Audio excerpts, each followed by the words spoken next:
તમારી એક નાની સહી અને વર્ષોની કમાણી એક જ સેકન્ડમાં ખતમ થઈ જશે. તો મિત્રો, મારું નામ છે એડવોકેટ અરવિંદ ઠાકોર અને હું હાલ કોર્ટમાં પ્રેક્ટિસ કરી રહ્યો છું. તો ઘણા લોકો એવું વિચારે છે કે આપણા જ માણસો છે ને ફોર્માલિટી માટે ખાલી સહી માગી રહ્યા છે, એટલે કાંઈ પણ વિચાર્યા વગર કે વાંચ્યા વગર ડાયરેક્ટ ગમે એ કાગળ ઉપર સહી કરી નાખે છે.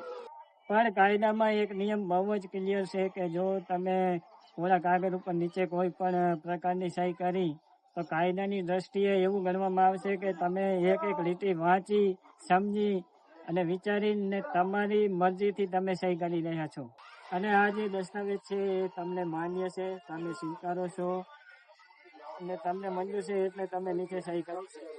ઘણા જમીનના કેસોમાં પાવર ઓફ એટર્ની અને સેલની નામે તમને કહેવામાં આવે કે સમજાવી દેવામાં આવશે, એમ કરીને તમારી ખોટી રીતે સહી લઈ લેવામાં આવે છે. તો પછી ઘરે નોટિસ આવે ત્યારે ખરેખર ખબર પડે છે કે ભૂલ ક્યાં થઈ હતી.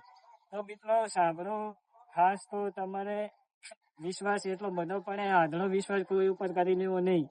ખરેખર તો ભલે કેમ એ તમારો સગો ભાઈ કેમ નહીં હોતો, પણ એક સહી કરતા પહેલા કોરા કાગળમાં જરૂરથી વિચારજો. વાંચ્યા વગર ચાય પણ એવી રીતે સહી કરી નાખવી નહીં.